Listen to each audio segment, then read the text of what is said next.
meu coração vibram as cordas afinadas pra o mestre louvar. O pecado este som não outorga, só o Gólgotas pode afinar.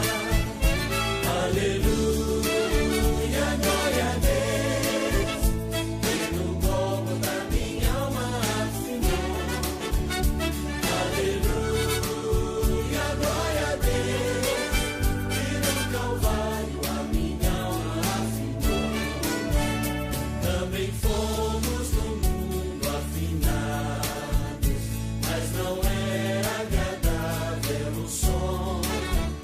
Mas no Gólgota já transformados, temos nova harmonia e dom.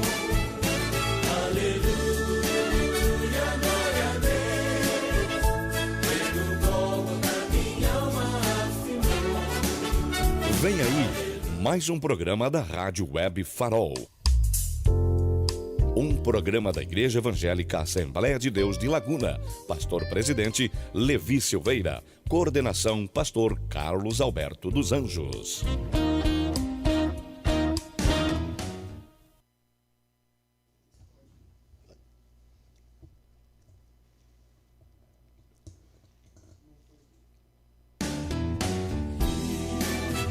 Muito bem, queremos cumprimentar a todos com a gloriosa paz que há em Cristo Jesus. Estamos chegando até você nesta oportunidade com mais um programa Palavra Celeste, programa da Igreja Evangélica Assembleia de Deus aqui de Laguna, e na responsabilidade aqui nossa, da nossa equipe, e também sendo transmitido pela web Rádio Farol, através do Facebook, outras plataformas, e também pelo nosso aplicativo, né, que você pode acompanhar ao vivo.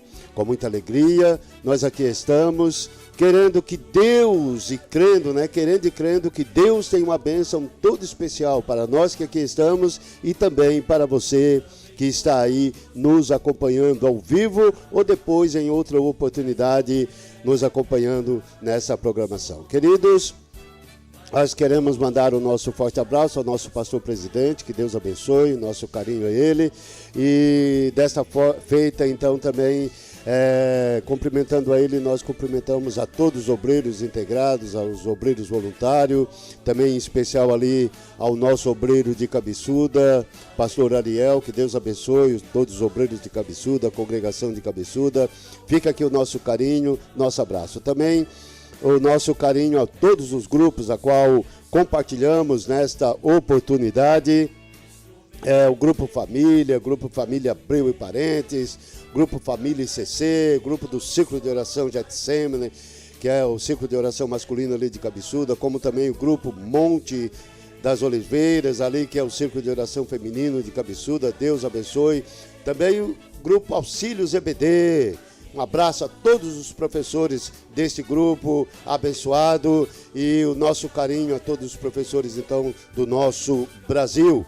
E agora também mais um grupo Escolhidos por Deus. Deus abençoe vocês, esse grupo abençoado, e também aqui outros grupos que serão compartilhados e estarão em sintonia conosco. Que Deus abençoe. Que Deus possa estar conosco durante esta programação. Queremos aqui justificar a ausência do nosso professor ali de Cabeçuda, presbítero irmão Elias, está chegando de viagem, mas justificou e disse que não dava tempo de chegar aqui para estar conosco ao vivo, né? Mas se der tempo, irmão Elias estiver ligadinho conosco, ainda tem a liberdade de chegar até aqui. Mas com muita alegria, queremos destacar aqui a presença do nosso professor também ali na Cabeçuda, evangelista irmão Ezequias. A paz do Senhor a todos, Deus abençoe.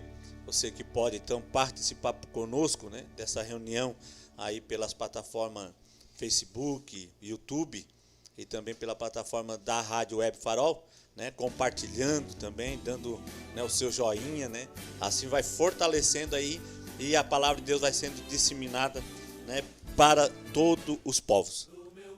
Amém. Muito bem. Também a alegria de ter conosco aqui nosso secretário da Escola Bíblica Dominical ali em Cabeçuda, diácono irmão Valdenir. Graças a Deus. Cumprimento a todos com a paz do nosso Senhor Jesus Cristo e vos convido a ficar conosco essa 1h30, 1h40, para assim podermos falar um pouco da palavra de Deus. Muito bem, ali na técnica de som está então o Anthony, conforme eu digo, fazendo sempre o melhor aqui para você receber o melhor aí. Anthony, a saudação para nós. Deus abençoe, meu querido. Agradecer os ouvintes que estão ouvindo. E caiu aqui o... Isso. Vou levantar aqui. Obrigado pela oportunidade. Maravilha. Muito bem, Antônio. Deus abençoe. Meus queridos, nós queremos aqui deixar um alôzinho para você. Inscreva-se no canal, né, da Web Rádio Farol ali pelo YouTube e também demais canais. Dê um like ali, dê um joinha. Para que o nome do Senhor seja engrandecido. Compartilhe também essa programação para que ela possa alcançar mais vida, mais almas. E isso não é para glória humana, mas é para que o nome do Senhor chegue até vidas que muitas vezes estão precisando de uma palavra, estão precisando de algo vindo do céu. E você pode fazer parte desta evangelização. Muito bem, nós vamos dar sequência então. Nós estamos nesse trimestre, o quarto trimestre de 2020. Nós estamos então estudando sobre a fragilidade humana e a soberania divina, o sofrimento e a restauração de Jó. Temos como comentarista desta lição pastor José Gonçalves, pastor em Água Branca ali no Piauí.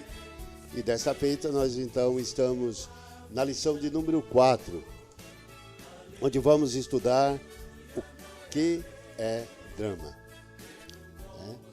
O drama de Jó. E nós vamos ver então, estudando o drama de Jó, o que é drama.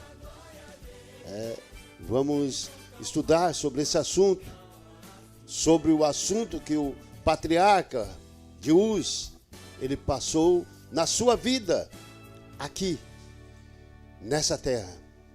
Como alguém costuma dizer, em carne e osso, ao vivo e a cores, né? Então, nós vamos ver, estudando sobre o drama de Jó, o que é drama. De acordo com o nosso dicionário da língua portuguesa, drama é uma expressão usada para designar uma situação comovente que envolve sofrimento, envolve aflição. Drama, no seu sentido figurado, né, essa palavra, drama, ela é frequentemente usada para caracterizar um comportamento que demonstra um certo exagero nas suas queixas sobre uma determinada situação. Drama, no seu original, né, essa palavra, ela vem do grego, drama, que significa ação. E essa palavra era usada com a relação à arte teatral. Então, é isso nessa palavra que caracteriza o gênero dramático. Nós vimos que o fato de apresentar uma encenação, a encenação de um texto, um drama, ele é um texto cuja história é caracterizada por um desenrolar dos acontecimentos semelhantes ao da vida real. Então, drama é toda encenação onde o cômico está misturado ao trágico. É uma série de episódios complicados, comoventes, ou até mesmo podemos dizer patéticos. Dentre as várias formas de expressões dramáticas, destacam-se a tragédia, a comédia, a farsa, o alto e o próprio drama. Vimos aqui que Jó vivia seu próprio drama. E a lição, ela deixa claro sobre a calamidade que veio sobre a vida de Jó. Ao meditarmos o drama vivido pelo patriarca Jó, temos uma rica oportunidade para refletirmos a respeito do sofrimento e o comportamento que o cristão ele deve ter para a própria vida diante das adversidades. Pois não, irmão Valdemir, fica à vontade. Irmão Aurino, enquanto o irmão toma uma aguinha, né? Isso. O senhor começou a falar aqui sobre o drama e a gente, diante da dramaturgia, a gente entende no mundo do teatro, do cinema, aquela vida vivida lá, ela não é real, é fictícia. No entanto, sobre a vida, sobre as costas de Jó, foi tudo real, né? É verdade, é verdade. Realidade pura, como eu falei, ao vivo e a cores, né? Muito bem colocado, muito bem. Também, irmão Ezequias, a hora que tiver um ganchinho aí, fica à vontade, tá? Dentro do assunto, né? Então, meus queridos, por que não dizer que o drama de Jó, ele é um espelho na vida de muitos cristãos hoje? Amém. É um espelho. Porque Jesus, em seus ensinamentos, ele deu muita ênfase ao sofrimento que os cristãos teriam no mundo.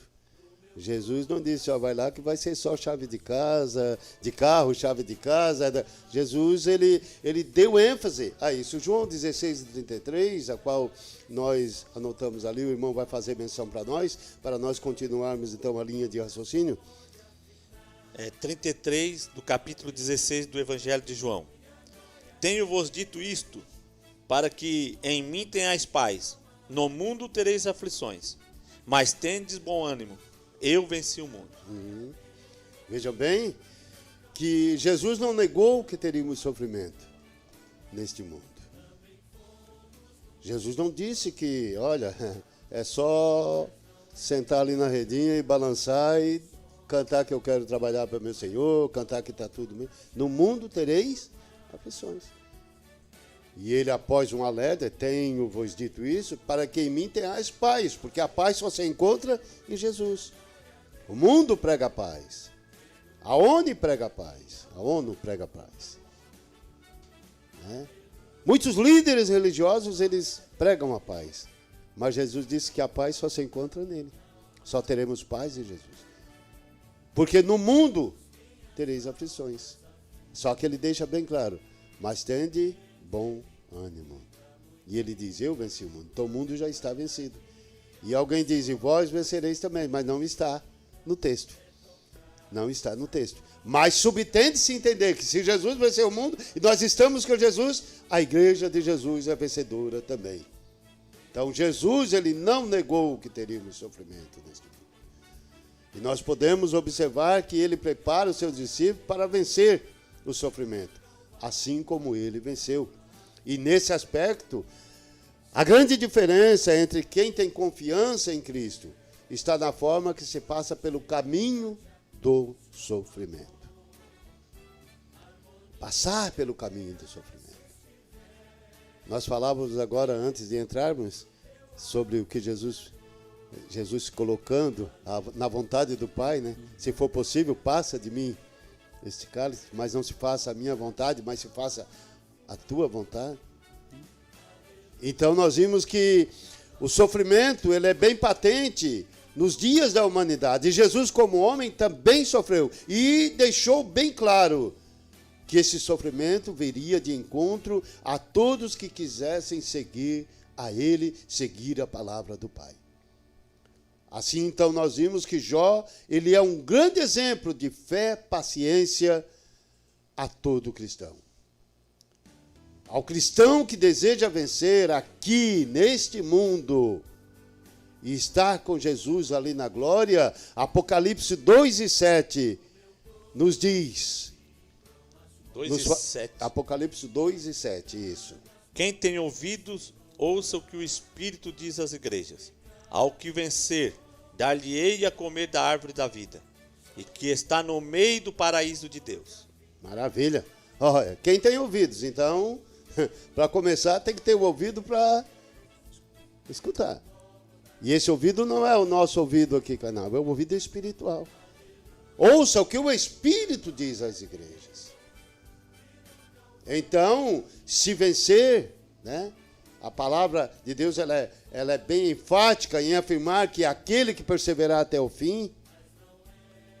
E aqui Jesus, então agora ali na revelação do Apocalipse, na ilha de Patmos para João, ele diz, quem tem ouvidos ouça. É preciso ouvir. E aí aquele que vencer, aquele que chegar até o fim, ele vai ser recompensado. Ele vai comer da árvore da vida que está no meio do paraíso de Deus. Existiam duas árvores no Jardim do Éden. Se nós retrocedermos e formos lá no Jardim do Éden agora, existiam duas árvores que foram destacadas. A árvore da vida e a árvore da ciência do bem e do mal. Nós vamos ver isso lá em Gênesis 2:9. Comer da árvore da vida traria a vida eterna com Deus. Daria uma vida eterna com Deus. E comer da árvore da ciência traria um entendimento entre o bem e o mal. E quando o primeiro casal, Adão e Eva, comeram da árvore da ciência do bem e do mal, desobedeceram a ordem de Deus. Desobedeceram a palavra de Deus. E toda ação tem sua reação. E ao desobedecer tem um preço a pagar. E aí foram expulsos do Éden. E proibidos de comer da árvore da vida. Não tiveram mais essa condição de comer da árvore da vida. Porém, nós vimos que no final de tudo, o mal será vencido. Ele será destruído. E os vencedores, eles serão conduzidos a um paraíso restaurado por Deus. E aí todos poderão comer da árvore da vida e viver eternamente com Deus. Então sofremos aqui no mundo. Passamos às vezes humilhações, perseguições. O arqui-inimigo de nossas vidas, de nossas almas, o arqui-inimigo de Deus, ele está pronto e está diretamente agindo de uma maneira a perseguir aqueles que querem viver com Deus, adorar a Deus. Assim como ele se manifestou lá, para então acusar Jó, para então atingir Jó, ele também está sempre de uma maneira pronta para atingir aos que servem a Deus. Como alguém costuma dizer, está sempre na espreita, né? Esperando uma oportunidade para atingir a eu e a você, que adoramos, que servimos e obedecemos a palavra de Deus. Embora das nossas fraquezas, mas procuramos estar diante de Deus com sinceridade, com retidão e com temência a Deus, e principalmente se desviando do mal, que eram as qualidades de Jó. Louvamos a Deus por isso, que possamos continuar na sua presença adorando a Ele. Vamos ver o nosso textual então, por bondade. Alguém pode ler o nosso textual? Textual da nossa lição está em Jó, capítulo 2, versículo 21. E disse: nu saí do ventre de minha mãe, e nu tornarei para lá. O Senhor o deu e o Senhor o tomou. Bendito seja o nome do Senhor. Maravilha. Aqui na lição nós temos como Jó 2:21, mas é Jó 1:21. Não estamos aqui para corrigir, mas só destacando, é Jó 1:21. E eu vou pedir para o irmão, então, ler na íntegra para nós. Jó 1, e o versículo 20 até o 23. Então Jó se levantou, rasgou o seu manto e raspou a sua cabeça e se lançou em terra. E disse: nu saí do ventre de minha mãe, e nu tornarei para lá. O Senhor o deu, o Senhor o tomou, bendito seja o nome do Senhor. Em tudo isso não pecou, nem atribuiu a Deus falta alguma. Muito bem.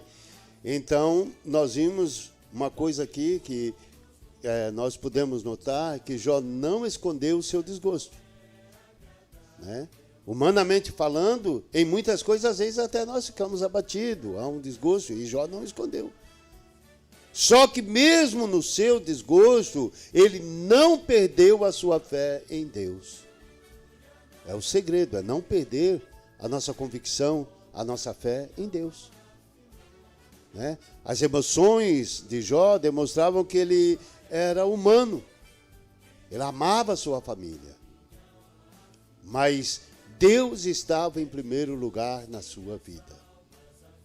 Deus nos criou com muitas emoções, meus amados. E em muitas situações, elas se manifestam. E não é pecado, desde que não venhamos ferir a Deus. Desde que não venhamos ferir a palavra de Deus. Como fez Jó, que em suas emoções não pecou, nem atribuiu a Deus falta alguma. Jó estava com convicção de que Deus estava na sua vida. Embora não soubesse o que estava acontecendo, mas ele tinha a convicção do Deus que ele servia. Na primeira etapa das provas, Jó perdeu as posses, perdeu a família.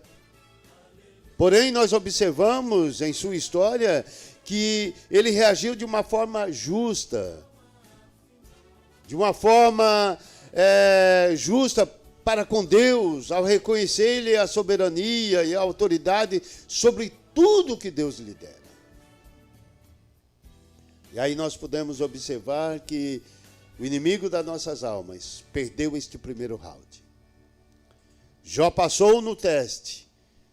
Jó provou que as pessoas podem amar a Deus por quem Ele é, e não pelo que Ele dá, e não pelas recompensas. O primeiro round foi vencido, e o nome do Senhor foi glorificado. Vamos à nossa verdade prática, então, nesta oportunidade. A despeito das grandes provações que se abatem em nossas vidas, à luz do exemplo de Jó, devemos permanecer fiel ao Senhor. Muito bem. Linda, né? Verdade prática, né? Belo comentário. Então, nós devemos crer que Deus está no controle de tudo. Embora muitas vezes nossas reações não demonstrem isso. Muitas vezes nossas reações, quem olha de fora, parece que não está demonstrando isso. Mas precisamos, no nosso interior, entendermos que Deus está no controle de tudo. Como reagiríamos aos reveses da vida? Como estamos reagindo?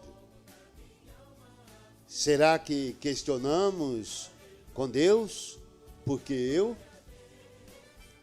Essa pergunta às vezes é questionada interiormente. Por que eu? Ou será então que nós engrandecemos o nome de Deus e dizemos, usa-me, Senhor? Amados, nós devemos aprender a reconhecer, mas não a temer os ataques do inimigo. Devemos reconhecer que é uma realidade, mas não devemos temer, porque temos um Deus que é muito maior. Porque o inimigo, ele tem os seus limites. E ele não pode exceder os limites estabelecidos por Deus. E embora nesta vida, no cotidiano desta vida, nós não podemos controlar os ataques do inimigo, do adversário, Deus nos dá a opção de escolhermos como reagir a eles. E reagir a eles confiante em Deus, confiante na vitória.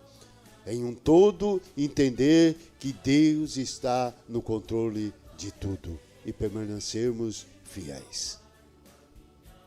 Que Deus abençoe a todos até aqui. Nós vamos continuar nossa leitura diária. Irmão Valdemir, não sei se trouxe alguma coisa. Não. Então tá. Mas quer fazer menção dela? Então fica à vontade. Glória a Deus. Na segunda-feira, na leitura do livro de Jó, 1, de 13 a 15, a tragédia se abateu sobre Jó, o primeiro anúncio. Terça-feira, Jó 1,16. A tragédia se abateu sobre Jó, segundo anúncio. Quarta-feira, Jó 1,17. A tragédia se abateu sobre Jó, terceiro anúncio. Na quinta-feira, Jó 1, de 18 a 19. A tragédia sobre a família de Jó, quarto anúncio. Sexta-feira, Jó 1, 20 a 22. Primeira reação de Jó diante da tragédia. E para encerrar no sábado, Jó 2, de 6 a 8. Satanás e a saúde de Jó. Muito bem, então nós temos aqui também, na sequência, a nossa leitura bíblica em classe, onde está em Jó, no capítulo 1, né, de 13 a 22, e também Jó 2, de 6 a 8. Nós não vamos fazer menção, mas eu sempre digo, não é que não tenha, né, não seja importante na lição, mas para ganharmos tempo, e aconselhamos a que você leia e faça uma meditação dentro dessas passagens.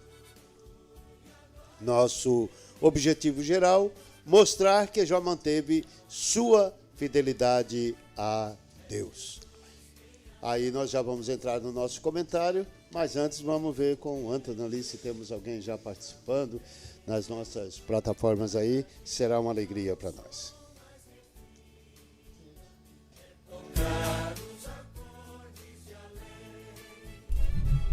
Tem aqui no Facebook Claudinei Rita Teixeira. Irmão Aurindo. Parabéns, irmão Aurindo e equipe. E tem aqui. Quem tem aqui no YouTube, Ana Cláudia Machado. Tá dando um amém. Amém. Maravilha. Obrigado aos irmãos que estão conosco e também aos que estão participando, que Deus possa abençoar. Nós vamos dar sequência, então, à nossa introdução, é o que vai dar a ideia do nosso comentário mais propriamente dito. Comentário, introdução da nossa lição. A aprovação de Jó fez com que sua vida se tornasse um verdadeiro drama. Nem mesmo os mais aclamados cineastas seriam capazes de dramatizar algo semelhante. Da condição de homem mais rico e admirado do Oriente, ele tornou-se não apenas um pobre moribundo, mas, na visão de seus amigos, um pecador revoltado e arrogante. De uma vida abastada, piedosa e fraternalmente estruturada, Jó mergulhou em um mar de calamidades. De repente, tudo se desmoronou. Os rebanhos foram roubados e dizimados.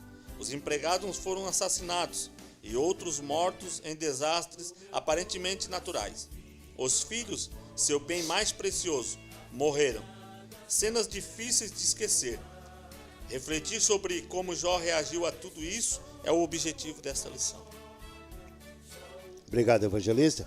Então nós vimos que dentro desta introdução temos, né, uma ideia de todo o comentário, e continuando o estudo sobre a vida do patriarca de Uz, nós trataremos desta feita sobre a calamidade que se abateu sobre a vida deste patriarca.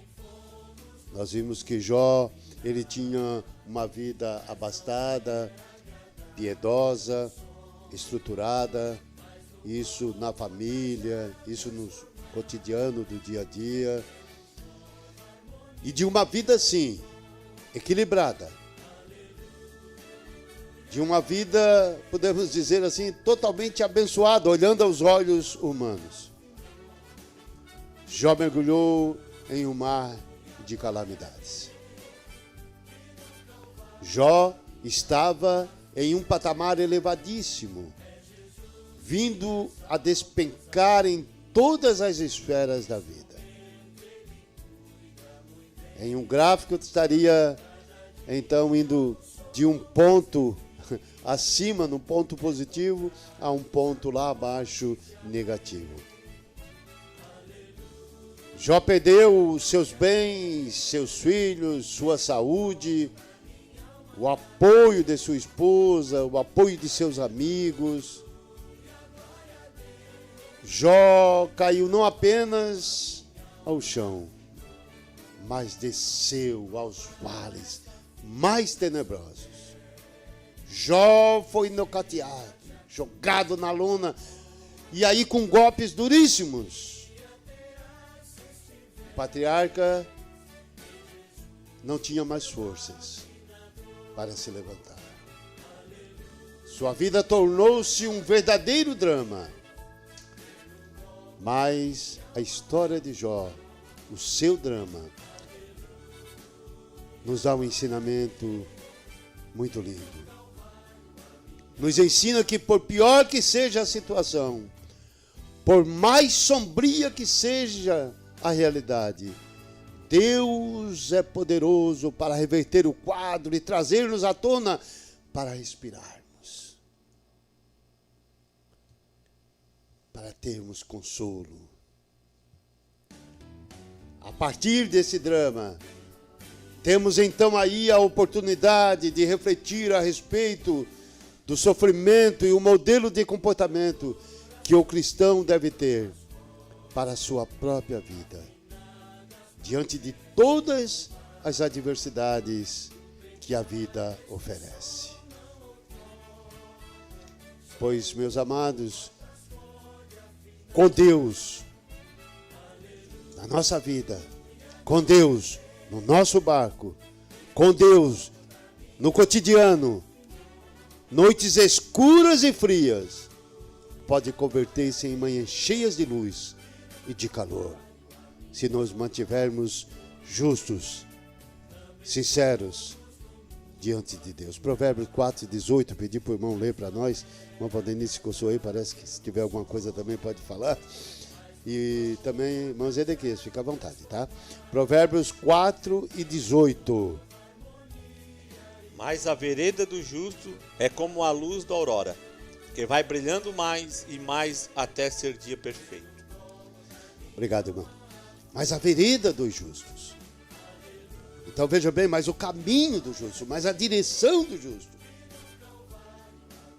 E o proverbista aqui, ele faz uma comparação, ela é como a luz da aurora. Creio que quase todos já tiveram a oportunidade de ver o dia raiar, né? Às vezes a gente sai, vai viajar de madrugada e aí pega na estrada aquela... vai vindo, vai começando a brilhar, e vai brilhando mais e mais, e vai brilhando até o dia clarear. Então a vereda do justo, ela é assim, ela é como a luz da aurora. Ela vai brilhando mais e mais até ser dia perfeito. Então as nossas noites escuras e frias, ela vem a se converter-se em manhãs, em dias cheias de luz e de calor, porque Deus está na nossa vida. Deus está na vereda dos justos. Deus está na vereda dos seus servos, da sua igreja, daqueles que temem e obedecem a palavra de Deus. Nosso ponto central: o sofrimento se abate sobre o justo. E aí nós temos o nosso primeiro tópico, que traz como título Tragédia de Natureza Econômica. E o nosso primeiro subtópico, a nossa primeira divisão, como queiram, o sucesso na esfera comercial. Aquele pontozinho aí grifadinho, irmão Vadente, por favor. O respeito, a admiração, a riqueza e a prosperidade do homem de Uz contribuíram para que a construção dessa imagem. O autor já havia destacado a riqueza e a prosperidade de Jó, medidas pela grande quantidade de animais e servos a serviço dele. Obrigado, irmão Valdeni. Então, meus amados, era comum no Antigo Oriente a riqueza, né? De Jó, por exemplo, era comum isso ser medida, né? Pelo dinheiro, né? A riqueza dos que eram bem abastados ali era medida, né? Pelo dinheiro. Então, era comum isso aqui que estava acontecendo, né? E pelas terras que tinha, pelo grande rebanho. E como era, então, acontecia ali com os patriarcas, nós vimos em Gênesis 13 e 7. Então, nós vimos que, dessa forma, o escritor afirma que Jó era o maior do Oriente. Isso o colocava em uma posição elevada, segundo qualquer padrão. Nós vimos que o texto sagrado, ele afirma que Jó era o homem mais rico de sua geração. Daquela geração que estava ali no Oriente, ele era o maior empresário rural. Ali no seu tempo,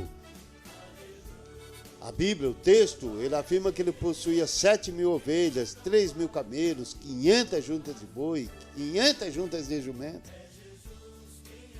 Isso tudo a seu dispor, a seu trabalho, no seu comércio. E ele tinha também muitos servos que trabalhavam para ele. De modo então que era um homem considerado mais rico de todos os do Oriente. Jó 1:3 nos diz isso. Há muitos que igualam Jó a grandes industriais e empresários da atualidade. Hoje, grandes empresários, donos de grandes empresas, e há muitos que fazem essa comparação. E nós vimos, biblicamente, que a riqueza ela não é um pecado. E nem a pobreza é uma virtude. A riqueza, quando honestamente adquirida, quando honestamente diante da presença de Deus, ela é administrada, a riqueza é uma bênção. Porque é Deus quem concede riquezas, é Deus quem concede glórias, é Deus quem concede fama. E nós vimos no texto sacro que ninguém era comparado a Jó. Ninguém tinha essa comparação diante da prosperidade, diante das finanças, diante da piedade pessoal. Então nós podemos entender que Jó era um homem realizado. Ele tinha realização em sua vida financeira, em sua vida familiar, em seu relacionamento com Deus. Sua prosperidade não era fundamentada somente no ter, mas era principalmente no ser. Jó sabia que a sua riqueza vinha de Deus. Ele sabia que o seu amor deveria ser endereçado a Deus e não às dádivas de Deus, não aquilo que ele possuía. Deus em primeiro lugar, para depois as dádivas, para depois o que Deus havia lhe dado. Jó, ele tinha convicção plena na sua vida de que o abençoador, ele é melhor do que a bênção. E que o doador é melhor do que as suas dádivas. E eu quero deixar uma observação aqui nessa manhã. Quando o ser humano entende que tudo vem de Deus e tudo pertence a Deus, ele não tem dificuldade de colocar esse tudo nas mãos de Deus.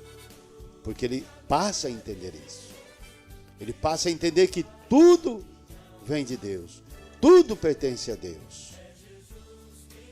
Pois nós vimos, pela palavra de Deus, que o ser humano não trouxe nada para este mundo e nem vai levar nada dele. No eu vim, no eu vou. Só disse eu vim peladinho, sem nada, nem roupa eu trouxe. E também vou peladinho, sem nada, nem roupa vou levar.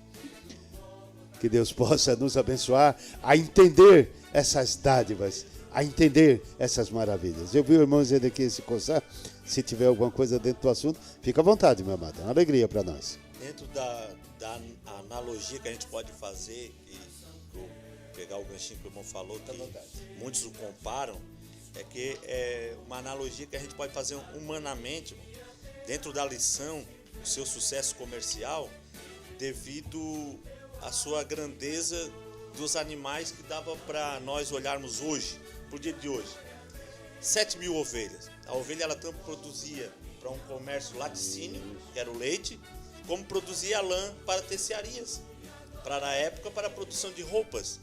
Então a gente pode olhar 3.000 camelos. Hoje pode representar um grande empresário. Hoje a gente pode ter um grande empresário que a gente tem, que alguns conhecem, né, de transporte, né, como Fontanella, outras, que a gente já fica admirado pela quantia de 100, 150, 300 caminhões. Jó tinha 3.000 camelos, que na época era para transporte de pessoas pelo deserto, pela sua capacidade de força e também de resistência, e também para transportar o que ele produzia, né, no seu sucesso que ele tinha na sua administração das bênçãos que Deus tinha assim lhe colocado à sua mão. Por que eu posso dizer isso? Que foi Deus que colocou? Porque Satanás diz tudo dá para ele.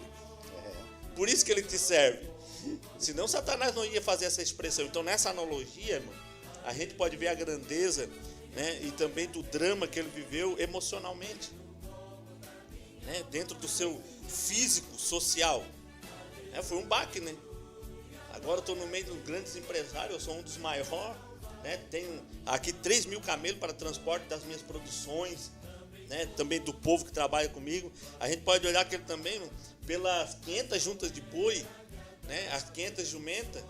A jumenta aqui pode representar um meio de transporte de menos porte, né? Pela condição de ela ser menor, mas também com muita força e resistência, mas ela leva menos produção.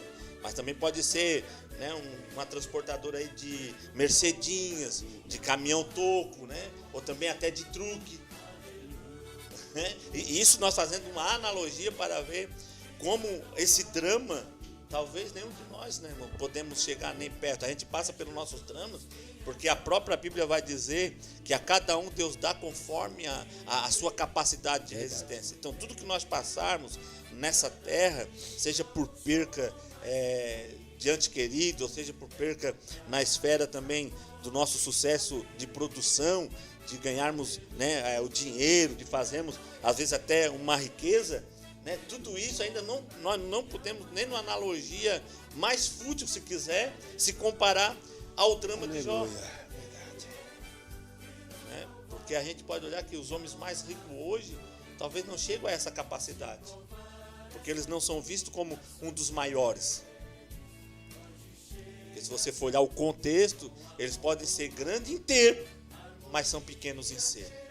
Que foi na primeira lição que a gente... E Jó, ele foi tido como maior, não porque ele tinha, mas é porque ele era. A diferença tá nessa expressão, né? Quando o nosso comentarista ele trata de a riqueza de Jó não era pelo que ele tinha, mas é pelo que ele era, é isso, é que hoje, por mais grande, mas fulano é o mais rico do mundo hoje, mas não é medida a sua riqueza pelo que ele é, porque tem muitas coisas escusas, às vezes ocultas. Agora Jó aqui, ele viveu um drama a vivo e a cores, porque ele era esse ser íntegro, reto, sincero, temia a Deus. Então esse drama, né, talvez a gente não pode chegar a ser tão fútil e dizer assim, a gente está... Porque eu já vi muita gente dizendo, mas eu estou passando pela aprovação de Jó. Eu tiro por mim, irmão. Às vezes pelas provas que a gente passa, a gente já reclama, né, que são tão pequenas as nossas provações.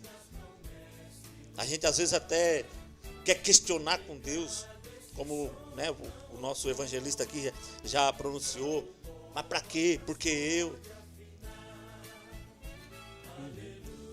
Será que se nós vivêssemos esse drama, nós se comportaria como Jó se comportou?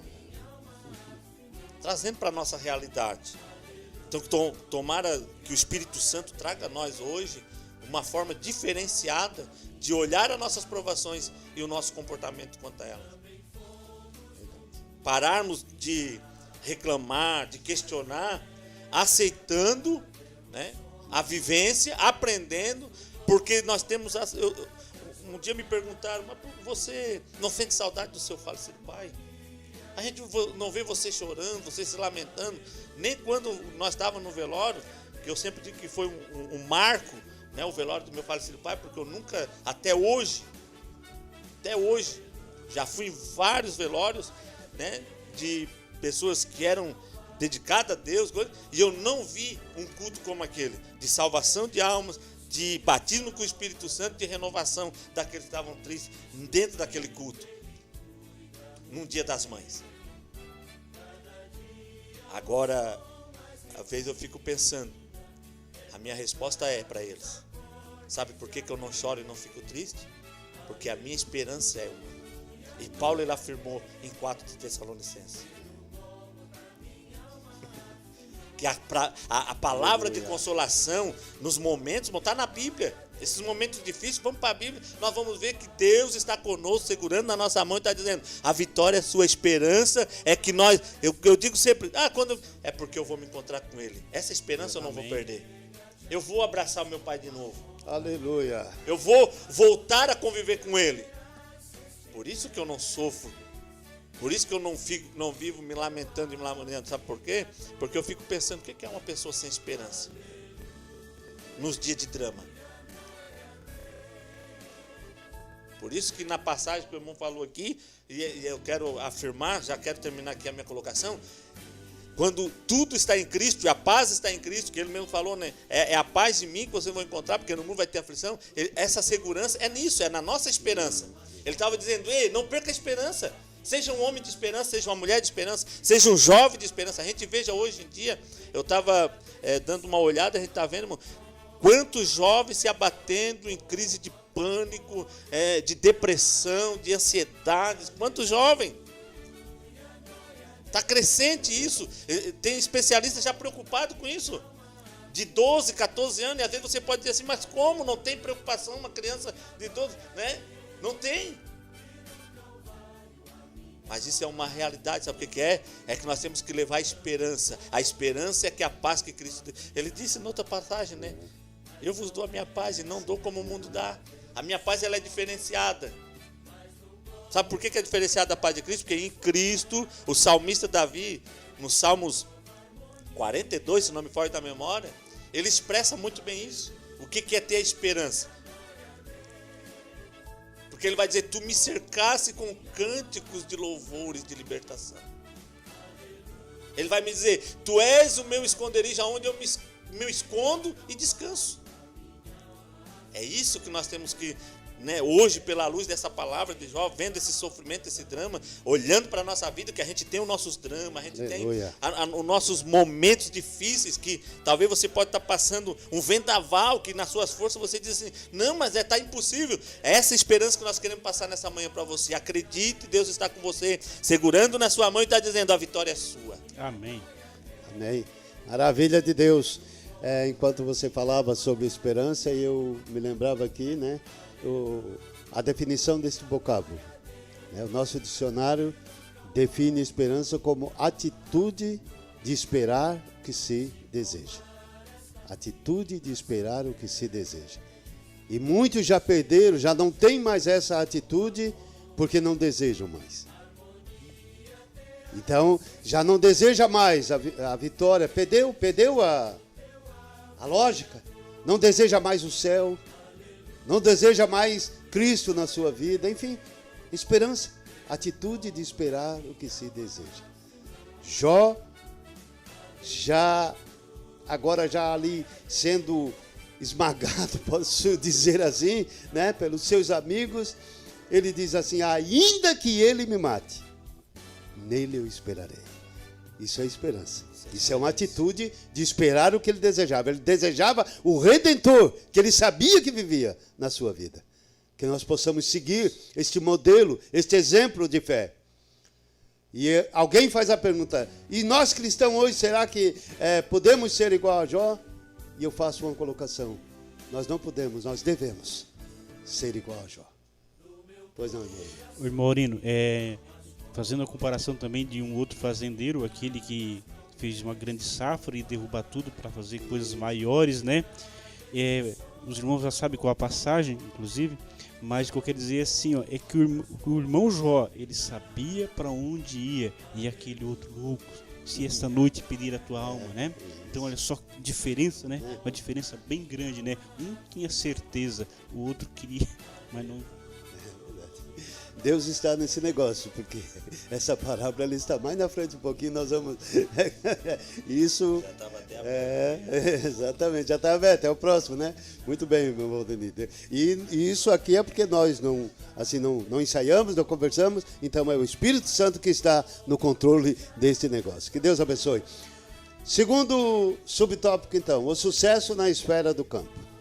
A atividade do campo era, sem dúvida, o principal negócio de Jó. O fato de que ele tinha tantas juntas de bois e seu serviço demonstra que ele era um agricultor que possuía uma grande extensão de terras e não um nômade, como alguns autores supõem. Muito bem, então nós vimos que Jó, um homem muito rico, né? Aqui nós vimos já dando assim ênfase a 11 mil animais domesticados, né? Estava ali, estavam então divididos, dispostos ao seu trabalho, né? Ele estava entre os homens mais ricos, ele tinha animais de trabalho, ele tinha empregados que o serviam, que trabalhavam para ele tinha animais de transporte. Então, a riqueza de Jó, ela vinha se destacava, mas ele não colocava o seu coração em sua riqueza, né? A avaliação dele da sua riqueza era outro. Trabalhava para adquirir porque é normal. O ser humano, ele tem esse pensamento e ele trabalha para adquirir. Só que Deus está andando sempre em primeiro lugar. E Satanás, então, o inimigo das nossas almas, ele não aceitou que um homem milionário como Jó permanecesse íntegro, justo e temente a Deus. E ainda se desviando do mal. Ainda tem mais de contrapeso, se desviando do mal. Opa, o mal está ali, está na minha esquerda, vou pela direita. Se desviando do mal. E tem gente que parece que quer passar por cima do mal, aí se dá mal. Então, Jó ele se desviava. E por isso, então, Satanás intentou afastar Jó de Deus. O inimigo procurou fazer com que ele acreditasse que o governo de Deus sobre o mundo não é bom ou justo. De repente, na sua investida, né, o acusador compareceu perante Deus, alegando que Jó só confiava nele porque era rico e tudo lhe corria muito bem, tudo ia às mil maravilhas. E nós vimos no texto sacro que, com a permissão de Deus, o adversário saiu da sua presença de uma forma implacável e atacou os bens de Jó. E assim o homem mais rico do mundo foi à falência. Declarou falência. O grande empresário Jó perdeu tudo. Seu império econômico, ele sofreu agora um colapso. Como uma avalanche, as notícias foram chegando a Jó, informando-lhe que seus bens estavam sendo, então, dissipados. E as coisas, meus amados, elas aconteciam com uma celeridade incomum, rápida, de uma forma rápida. Não dava nem tempo sequer de Jó respirar, saía um e já vinha outro. Jó não conseguia planejar, não conseguia elaborar um plano para sair dessa situação. Ele não teve tempo nem sequer de pensar, de resistir aos ataques fulminantes dos caldeus, dos sabeus. Jó, o homem mais rico do Oriente, veio à falência. Sua fortuna, seu patrimônio, como um castelo ali feito na areia, sabe? Ele lá, como vem aquela ondinha lá e bate o castelinho, o rio tudo, desabou. Os seus rebanhos ficaram então nas mãos de ladrões, seus campos foram lambidos pelo fogo, nada sobrou de toda a riqueza que possuía. Parecia agora aos olhos humanos que tudo estava perdido. Mas há de se destacar a fidelidade de Jó. Ela faz com que ele receba em dobro tudo aquilo que foi dizimado. Que nós possamos tomar o patriarca Jó como exemplo na nossa vida e vivermos uma vida de esperança na presença de Deus. Esperar a atitude de Deus, esperar a ação de Deus. Terceiro subtópico, o ataque do diabo na esfera comercial. Evidentemente que nem sempre o empreendimento de alguém quebra por investidura de uma ação maligna direta. Muitas vezes é apenas um mau gerenciamento ou até mesmo consequência de uma crise de mercado. Todavia, no caso de Jó, foi uma ação maligna e em muitos casos hoje também o é. Obrigado. Então, nós vimos que o inimigo, conforme nós já vimos em outras lições aqui, ele não é onisciente, não é onipresente, não é onipotente. E ele não sendo onisciente, ele agora ficava na espreita, então, fazendo as seguintes perguntas. Será que Jó blasfemaria de Deus? Será que ele vai blasfemar? Será que Jó vai erguer os seus punhos contra Deus? Será que da boca de Jó sairia blasfêmias? Ele ficava na espreita, porque ele não é onisciente. Mas Deus, na sua onisciência, já sabia tudo o que iria acontecer. E ele ficava, será que Jó negaria seu Deus? Será que Jó vai negar? Agora no vale da prova? Será que a fidelidade de Jó estava fundamentada apenas nos bens que recebera de Deus? Será que a crença de Jó era apenas uma barganha, um negócio lucrativo? Ou uma troca de favores com Deus? Mas nós vimos qual foi a atitude desse patriarca ao perder todo o seu patrimônio, todas as suas indústrias, comércios, seu agronegócio. O que fez então Jó?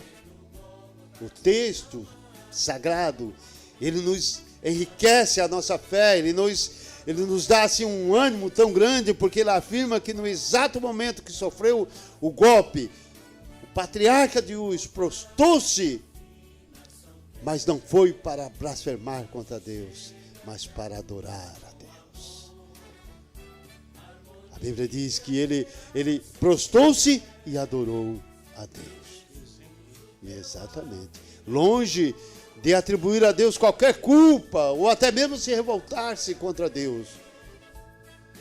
E ele afirmou para o Altíssimo: eu saí nu do ventre da minha mãe e não voltarei para lá. Não trouxe nada, não levo nada. O que eu tenho é espiritual. Aqui desse mundo material, nada eu vou levar, nada eu tenho. Em outra passagem ele diz, ele deu e ele tomou. Vamos então mais na frente um pouquinho. Quarto subtópico, o ataque do diabo na esfera do campo.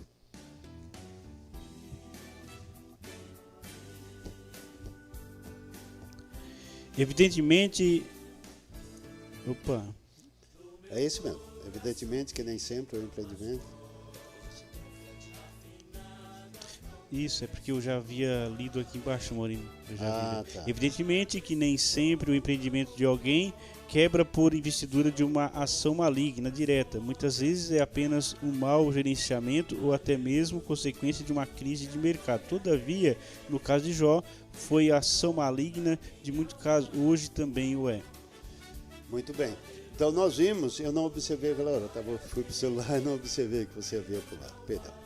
Então nós sabemos, né, Jó sabia que os bens são dádivas de Deus, são presentes de Deus, que a riqueza e glória vem de Deus, e que a vida de um homem ela não consiste na abundância de bens que ele possui. E nós vimos que Lucas registra a parábola do rico insensato, é onde nós estamos chegando agora, e eu vou pedir até, se for possível, para o evangelista ler essa parábola para que possamos entender na íntegra. Ela está no capítulo 12 de Lucas, versículos do 13 ao 21. E disse-lhe um da multidão: Mestre, dize a meu irmão que reparta comigo a herança. Mas ele lhe disse: Homem, quem me pôs por juiz ou repartidor entre vós? E disse-lhe: Acautelai-vos e guardai-vos da avareza, porque a vida de qualquer não consiste na abundância do que possui. E propôs-lhe uma parábola, dizendo: A herdade de um homem rico tinha produzido com abundância. E razoava ele entre si, dizendo: Que farei? não tenho onde recolher meus frutos. E disse: farei isto, derrubarei os meus celeiros, edificarei outros maiores, e ali recolherei todas as minhas novidades e os meus bens. E direi à minha alma: alma, tens em depósito muitos bens, para muitos anos, descansa, come e bebe folga. Mas Deus lhe disse: louco, esta noite te pedirão a tua alma, e o que tens preparado para quem será? Assim é aquele que para si ajunta tesouro e não é rico para com Deus. Obrigado, evangelista.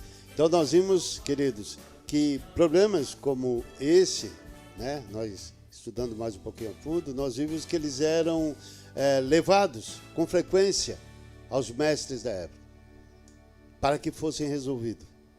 Chegou então ali e diz: meu irmão, que reparte. E Jesus então agora, diante dessa situação, ele responde com outra pergunta e uma recomendação para eles.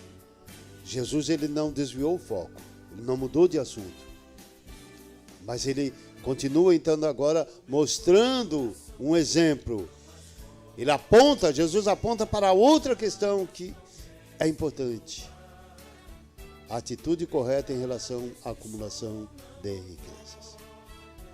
Jesus, ele traz um ensinamento que a vida é mais do que os bens materiais, que o nosso relacionamento com Deus é ainda muito mais importante do que os bens materiais.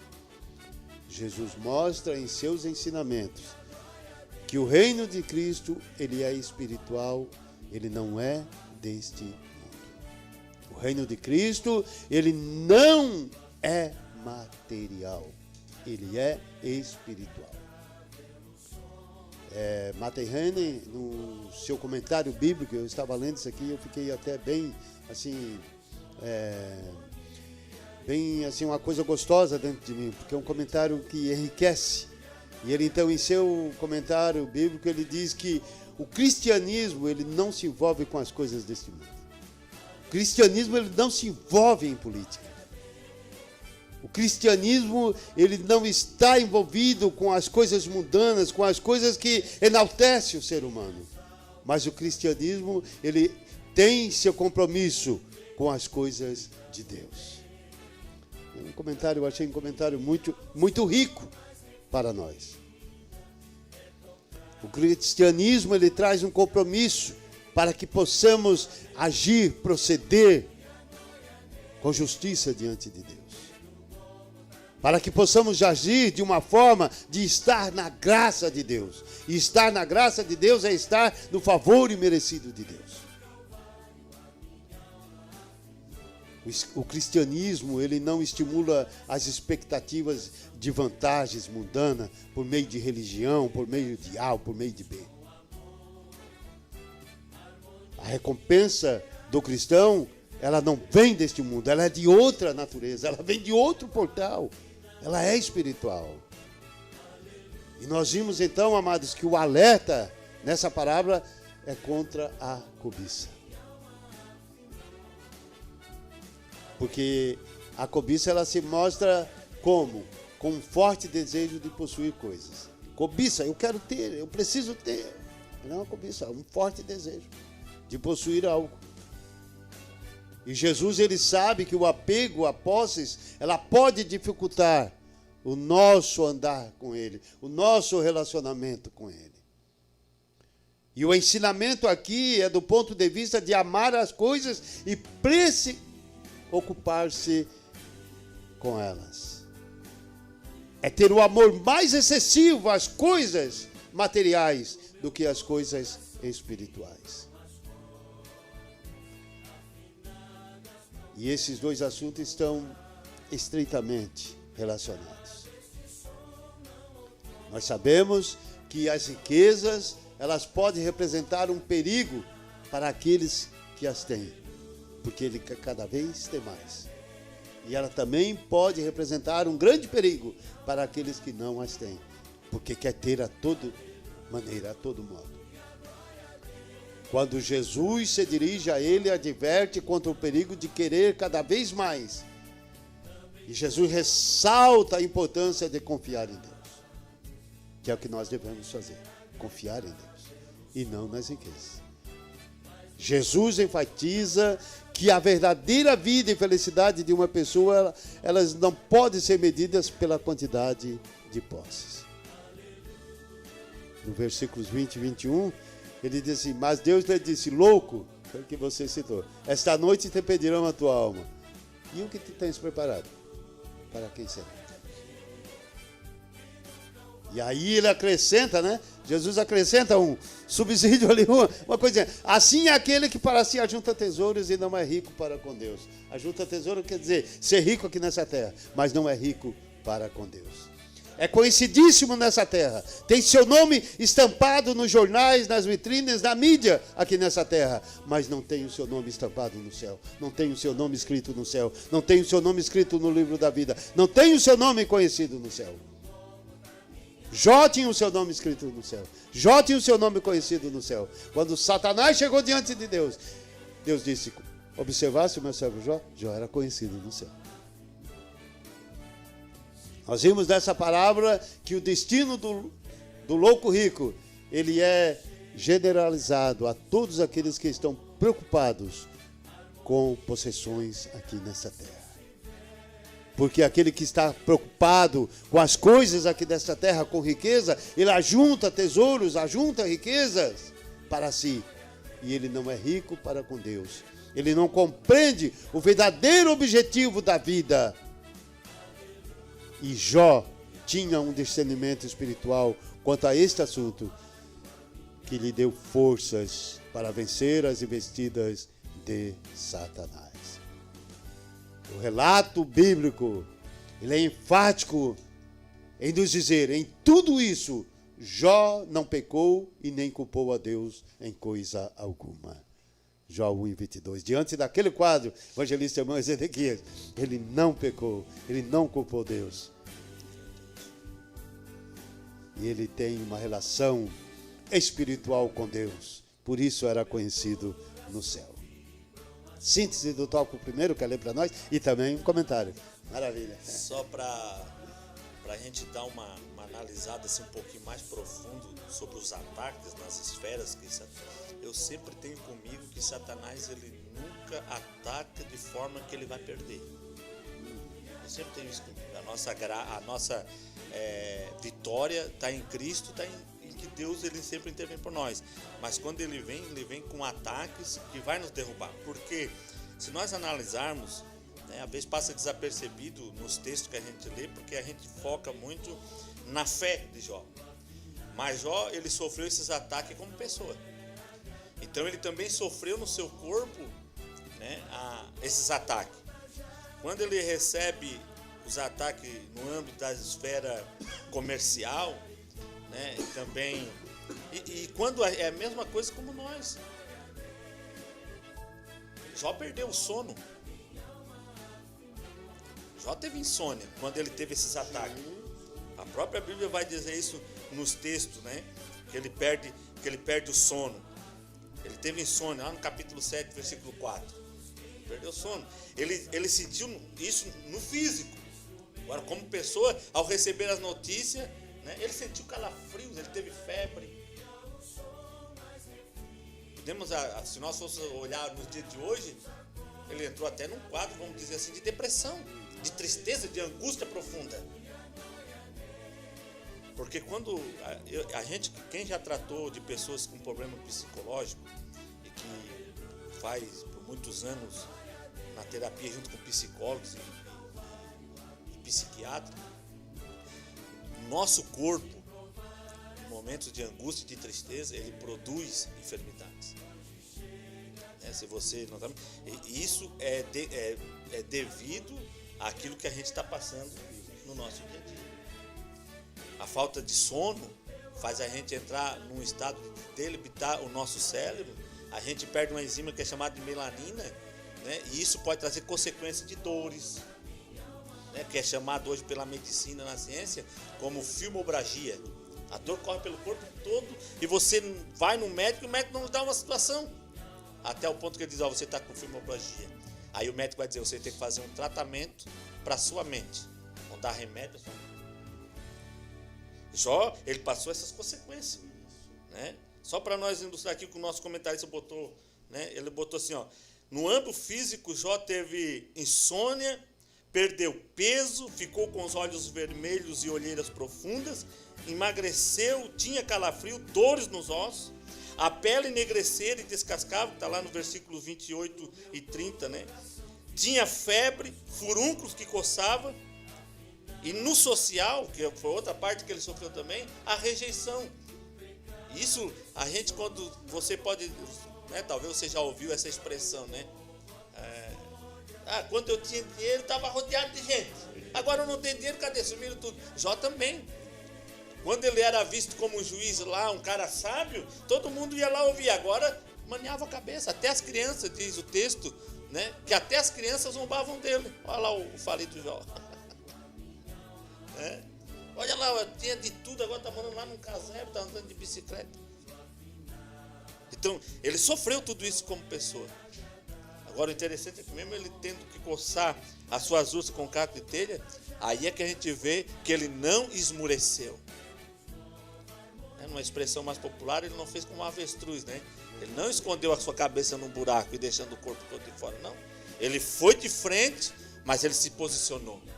Que é a esperança que você falou aqui. Ele se posicionou, né, com a esperança. Ele disse, não, eu sei que o meu Redentor vive, ele vai se levantar, a minha vitória vai chegar, isso eu tenho certeza, eu tenho convicção.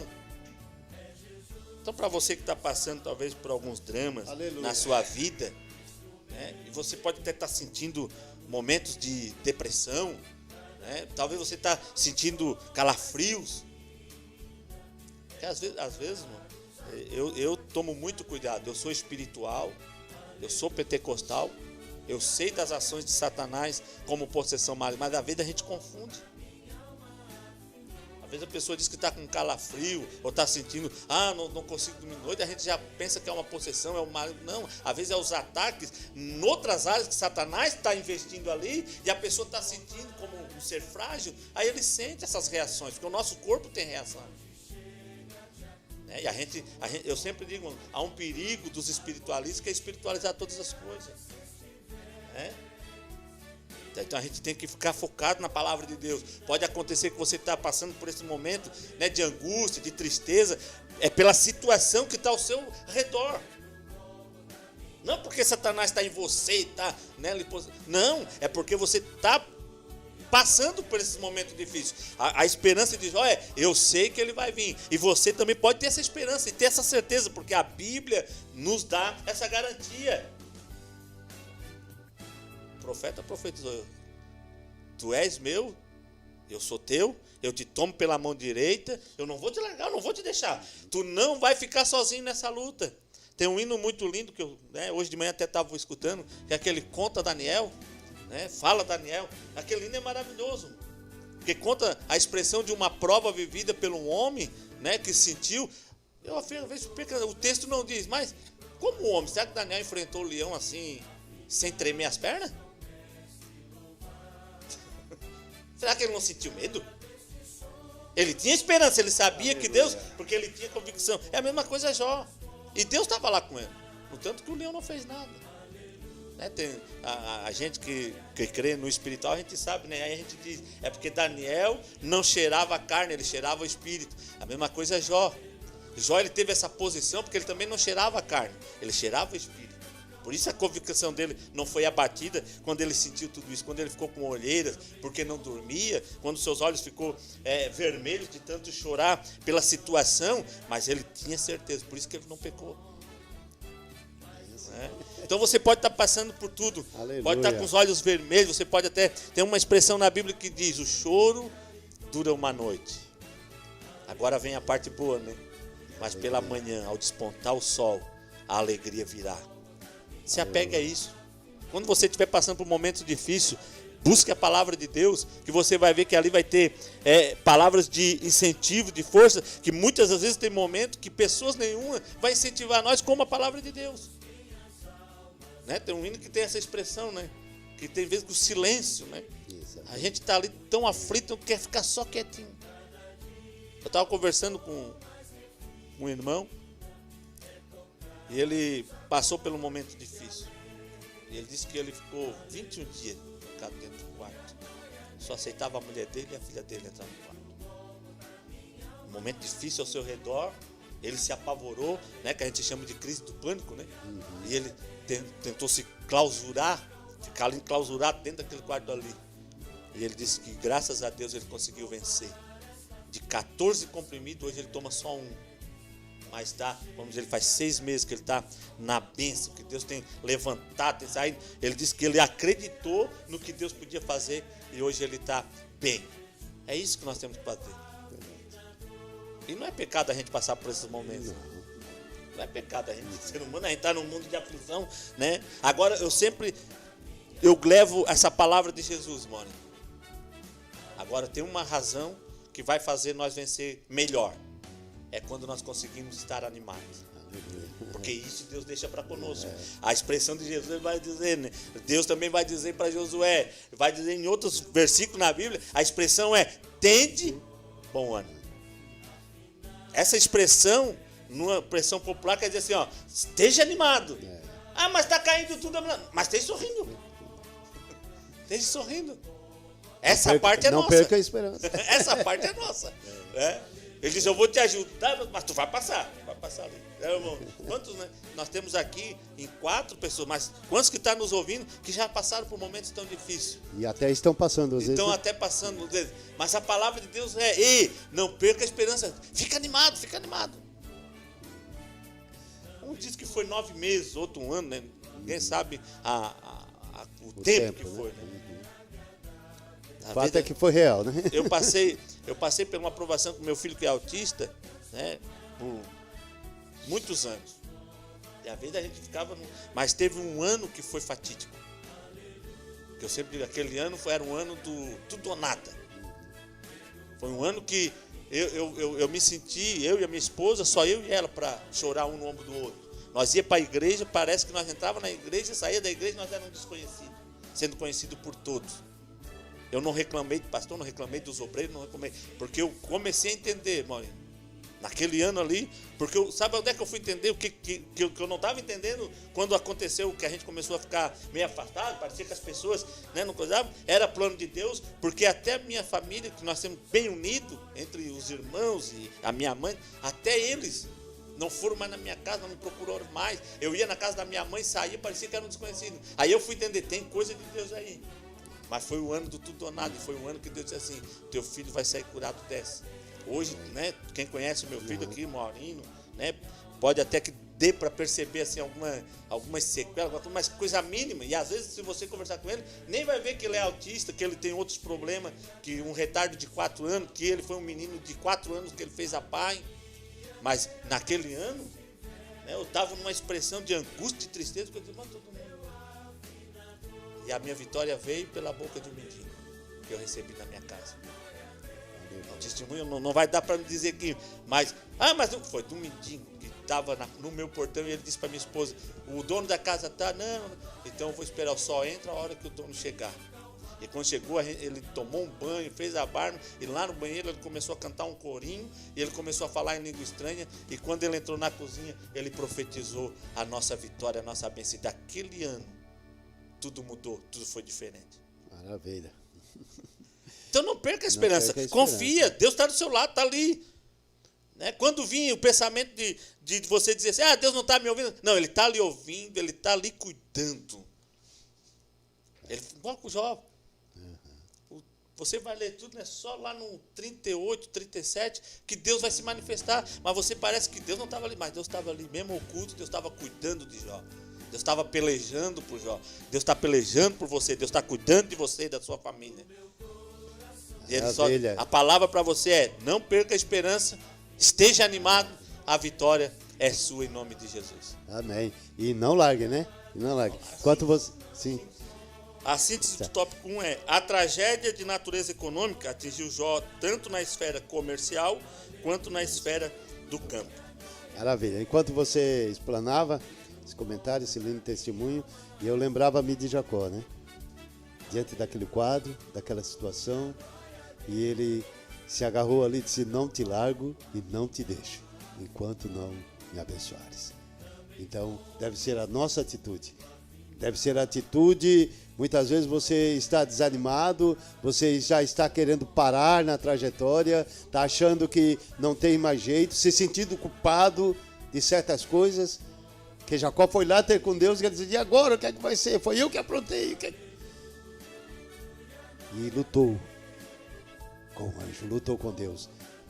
E o anjo disse, a alva já vem, eu preciso ir. Não, mas falta uma coisa, falta a minha bênção. Então não te largo e não te deixo enquanto não me abençoares. Que Deus possa nos abençoar e nós permanecermos firmes na presença dele. Segundo tópico, tragédia de natureza familiar.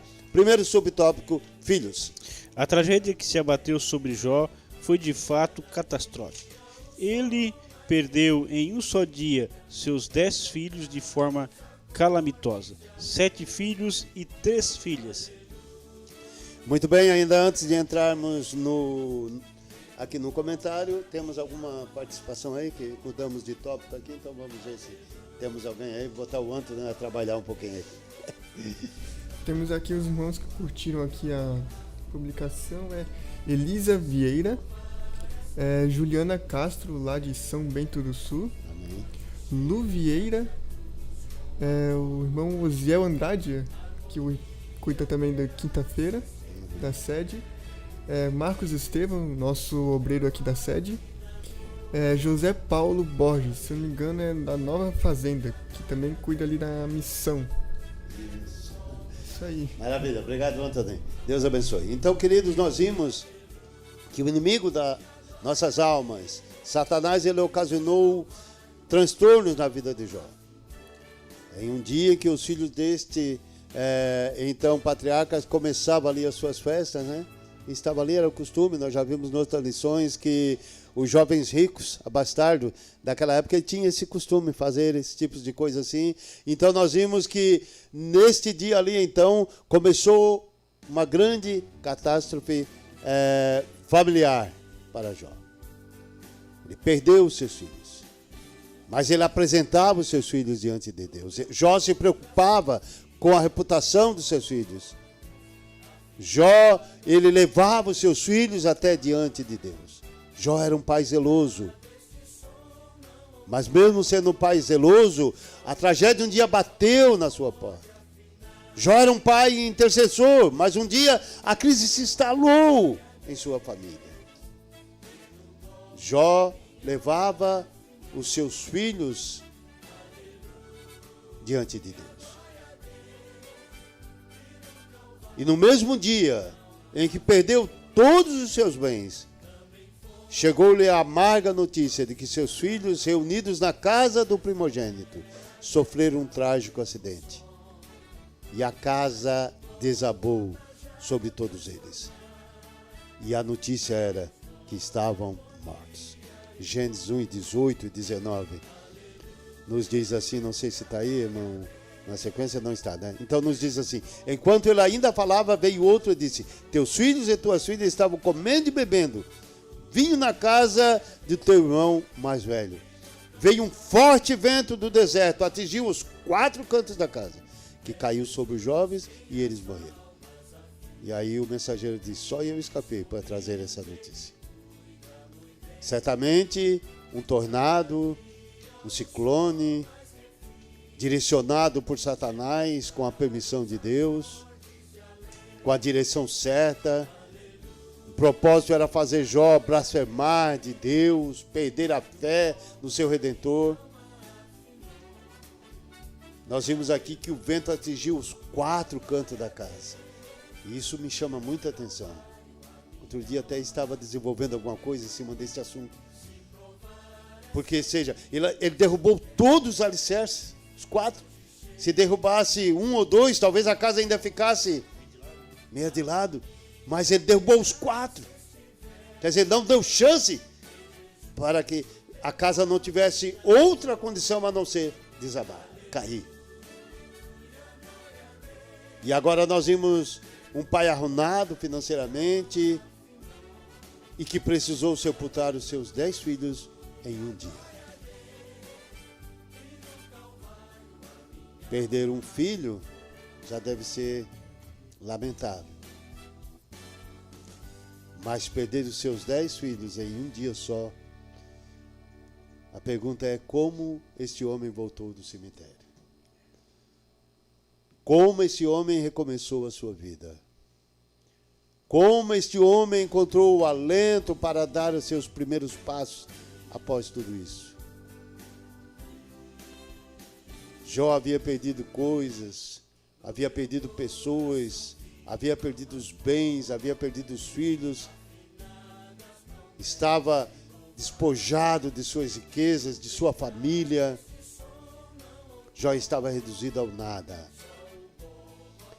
E Satanás ali, será que porventura agora ele vai amaldiçoar a Deus?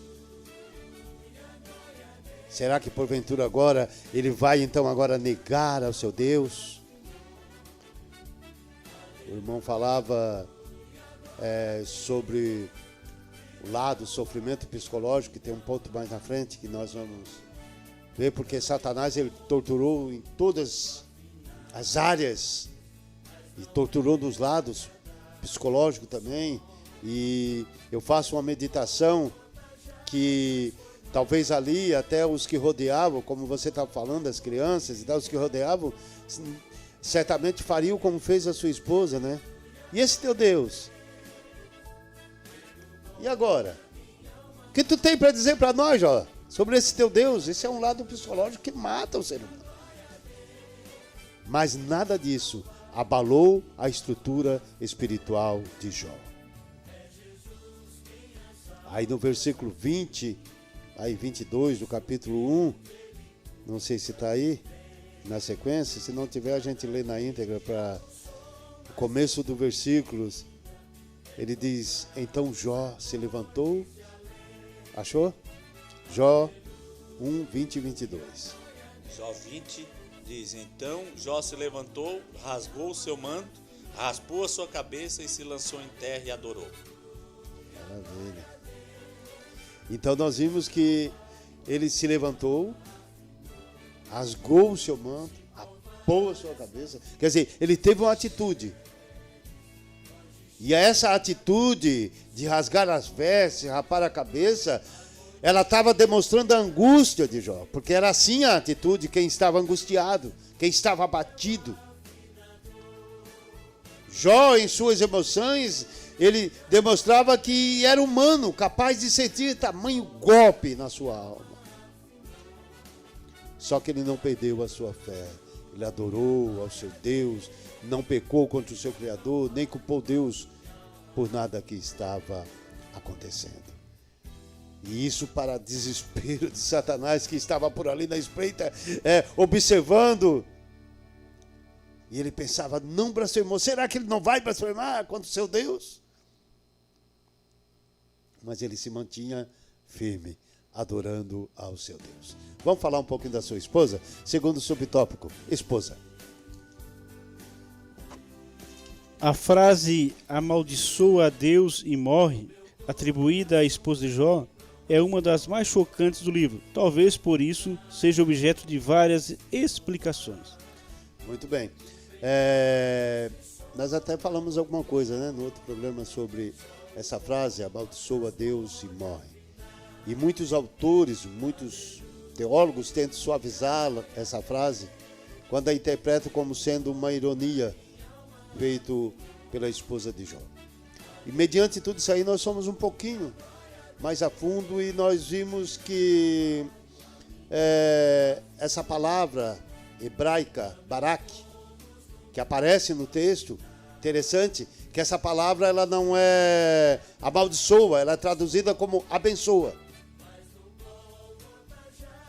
E essa palavra, ela se encontra no texto bíblico mais de 300 vezes. Porém, nos diz os estudiosos que os tradutores, ao traduzirem essa palavra, eles olharam e abençoa. Não, mas não tem, não está fechando bem. E eles a traduziram como abençoa esse teu Deus e morre. Achando como que a mulher de Jó estava sendo irônica. E aí, nesse caso, nós entendemos que ela realmente estava dizendo: você continua aí com essa sua fé enquanto tudo desmorona à sua volta? Por que tudo isso? deixe de lutar, por isso aceita, morre. Outros procuram atribuir um sentido ao texto ao qual ele não tem. Para esses, a esposa de Jó não estava mandando amaldiçoar a Deus, mas orientando Jó a louvá-lo, a morrer em paz. Tem muitas interpretações dentro desse texto. No entanto, as evidências do texto dispõem contra esses entendimentos. A reação de Jó ao dizer que a sua esposa fala como qualquer louca confirma esse fato. Ele estava dizendo: tu fala sem entendimento. Tu não entende esse sofrimento. O sábio Jó afirmara que sua esposa, em seu desespero e dor, ela falava como uma pessoa sem entendimento. Como alguém que não conhecia. Mas nós podemos entender que a esposa de Jó, ela também sofreu com seu esposo. E certamente ela lembrou de muitas orações de Jó feitas em gratidão a Deus. E ali mesmo, diante deste quadro, ela calou-se e ela desaparece do cenário até o final do livro de Jó. E aí, quando nós vimos no final, quando Deus restitui-lhe todas as coisas, embora ela não seja mencionada no final do livro, não há razões para se duvidar da sua presença. Certamente, ela foi uma esposa incansável que esteve com o marido nos piores momentos e circunstâncias de seu esposo. Mas que em certos momentos ela perdeu aquilo que nós estávamos aqui conversando, a esperança. Mas contudo ela foi recobrando mediante a atitude, a devoção, a piedade de Jó. Nós vimos que, de acordo com o texto e o contexto, a mulher de Jó, ela compartilhava com o seu sofrimento. Embora ela não estivesse doente, mas ela sofria junto com o seu marido. Porque os bens que Jó perdera também era dela. Os filhos que Jó perdera também eram filhos dela. Então ela sofreu junto. O seu sofrimento também foi grande. Embora ela não estivesse enferma, mas ela estava sofrendo. Maurindo, essa reflexão que o senhor fez agora me fez lembrar que Deus autorizou que mexesse em tudo que ele tinha. O filho era de Jó e foi ceifado. Mas por que não ceifou a vida dela? Porque lá em Gênesis diz: carne da tua carne, né? A ajudadora, né? É por isso, então, né? Exatamente. Estava junto, né? Então, nós observamos, irmão Valdemir, evangelista irmão Ezequias, Anthony, irmãos que nos ouvem, nós observamos que em momento algum a mulher de Jó ela é desprezada na história do patriarca, em momento algum. Embora durante a história nós vimos que muitos intérpretes, desde o início, eles traziam a mulher de Jó como ajudadora até do inimigo, como usada pelo inimigo, mas ela fez parte da história, ela fez parte do sofrimento do patriarca. Nós vimos, o texto nos dá a entender que ela se comportava como uma ótima esposa. E se não fosse assim, Jó teria mencionado em seus diálogos. Jó teria reclamado para com Deus de sua esposa. Outro ponto que podemos também observar, que quando Deus repreende os amigos de Jó no final do livro, não há nenhuma menção de repreensão à esposa de Jó. Então ela teve o seu momento, às vezes, que perdeu a esperança, seu momento de fraqueza, mas ela se manteve firme ao lado do seu esposo até o final, onde, junto com seu esposo, recebeu as dádivas de Deus em dobro. Estava ele agora feliz novamente com o seu esposo. É claro que, humanamente falando, nós podemos observar com sequelas do passado, mas agora feliz porque havia restituído e ganhado novamente uma família da parte de Deus. Vamos ao terceiro, então, subtópico, o fato.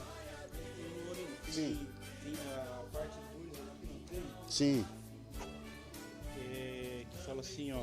A exemplo de Jó, o crente deve se refugiar em Deus e precisa que a família abra a Bíblia em casa e busque o Senhor em estudo e devoção. Muito bem, muito bem. Então, devemos seguir o exemplo de Jó, né? Seguir aquilo que Jó fez, ter a palavra de Deus em nossa vida. E quando fala abrir a palavra de Deus, isso não é simplesmente abrir no Salmo 91 e deixar lá aberto, empoeirando-se, né? Mas é abrir, meditar, né? É abrir, estar na presença de Deus, é ter a certeza de que Deus está ao seu lado. Salmo 91, ele é lindo. Aquele que habita no esconderijo do Altíssimo, a sombra do Onipotente descansará. Assim como Jó confiava, repousava em Deus, nós devemos também nos refugiar nele, trazer a nossa família para o esconderijo do Altíssimo. E não para estar escondido, porque quando se fala em esconderijo, vem logo em mente estar escondido. Mas não é para estar escondido, é para habitar em segurança. Quando o vento forte se manifestar, que nós possamos estar na fortaleza de Deus. Amém? Encerrou esse tópico 2. Então, nós vamos síntese do tópico 2. Mãe Zedequias, está aí na íntegra. Jó perdeu 10 filhos em um só dia. E sua esposa estou-lhe abandonar a fé em Deus. Muito bem. Terceiro tópico, tragédia de natureza física e psicológica. Primeiro, o diabo toca na saúde de Jó.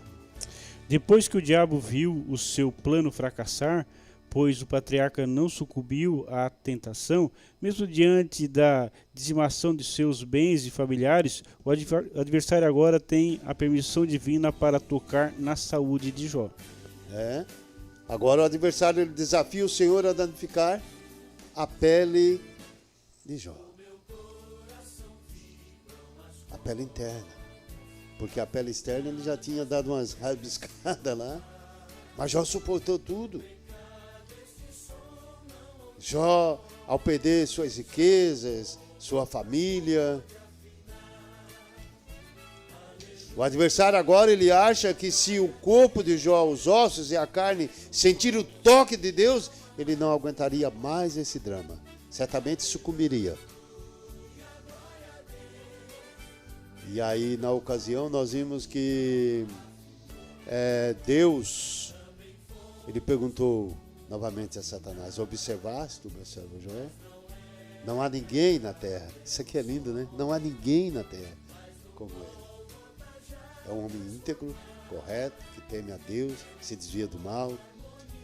Ele ainda se mantém íntegro, ele ainda continua firme, ele ainda mantém a sua fé. E aí Deus diz: ó, embora tu me houvesse incitado contra ele, para destruí-lo sem motivo. Não tinha motivo. Jó, ele provara o seu amor a Deus, ele era superior. Seu amor a Deus era muito maior. O amor a Deus, ele sobressaía quanto ao seu dinheiro, quanto à sua família. Tinha um lugar diferente na vida dele. Tinha um lugar numa plataforma mais elevada. Jó provara também que o seu amor a Deus não era por barganha, não era por negociação. Não era dar mais que ganha mais. Jó provara que sua adoração era verdadeira, sua devoção era sincera. Jó sabia em quem cria. Sua reputação, sua piedade estavam como antes. Nada tinha mudado. Nada estava diferente no seu relacionamento com Deus. Jó, ele não servia a Deus por aquilo que recebia. mas por quem Deus é. E Satanás não gostou disso aí. Satanás não gostou do testemunho que Deus dava em favor de Jó. E aí então ele contra-atacou. Agora ele tenta lançar, ou melhor, por que não dizer, ele lança o seu torpedo mortífero, conforme nós vimos nos registros bíblicos. Então Satanás respondeu ao Senhor: pele por pele, tudo que um homem tem ele dará por sua vida. Estende a tua mão agora e toca-lhe nos ossos e na carne, e ele blasfemará contra ti na tua face. E é interessante que a colocação de Satanás era sempre: estende as tuas mãos.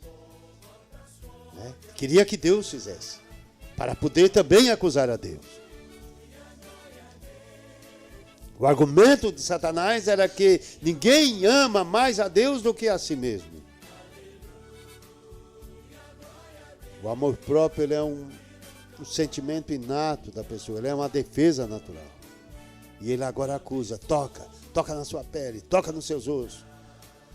Faz dele agora um homem cheio de chagas, cheio de feridas. Faz dele agora um homem desprezado pela sociedade. E Deus disse: então tu vai lá. Mas eu vou te dar uma recomendaçãozinha, tá? Porque tu vai, mas tu vai sob a minha direção. Ele está sob o teu poder. Somente lhe poupa a vida. Satanás só pode agir na vida dos filhos de Deus quando este permite. Porque Deus traça o limite. Somente lhe poupa a vida. O adversário ele é um ser limitado. Ele só pode ir até onde Deus permite que vá. Ele não vai nem um centímetro a mais. Nós temos aqui saúde física. Não vamos mais ler, vamos aqui abreviar então, porque já faltam 4 minutos só, né? Para nós encerrarmos no horário, porque senão ontem, né, corta nós ali. Oh, maravilha. Muito bem. Queremos ser sempre prudentes, né? Então nós teríamos o nosso segundo subtópico, saúde física, né? E o nosso terceiro subtópico, a saúde mental, dentro desse texto, saúde mental. Tudo isso aí, Satanás tocou, Satanás mexeu no lado psicológico, no lado da mente, no lado físico. Jó suportou a tudo isso.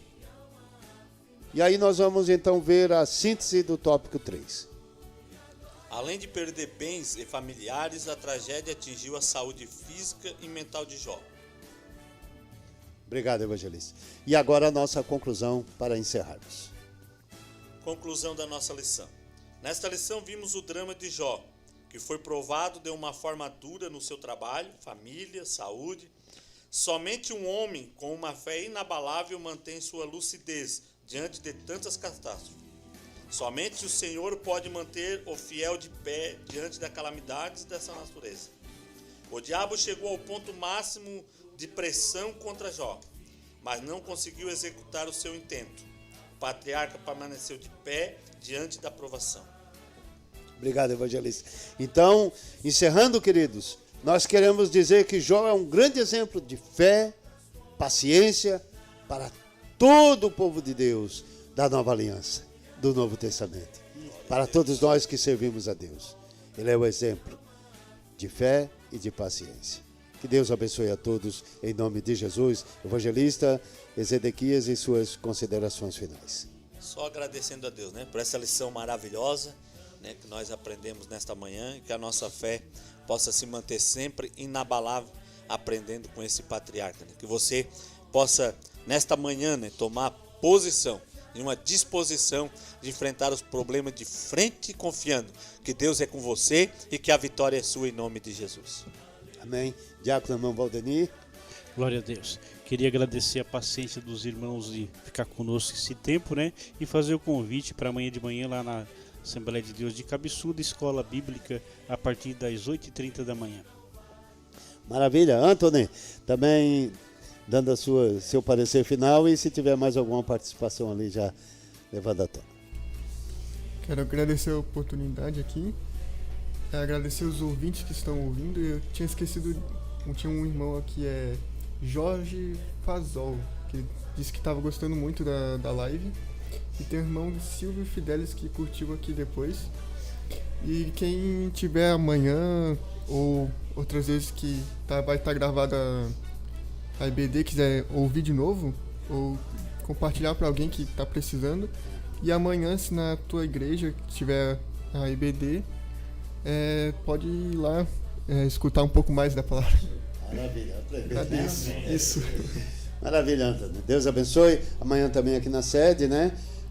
Grande Escola Bíblica, o pastor Levi, parece que é ele, né, que está ministrando aqui, é uma bênção de Deus, como em outras congregações aqui do Campo de Laguna e demais regiões, em todos os lugares deste Brasil. Participe, divulgue as nossas escolas bíblicas para que o nome do Senhor seja engrandecido. Que Deus abençoe a todos, tenham todos uma boa tarde, um bom final de semana, com a doce paz que é em Cristo Jesus.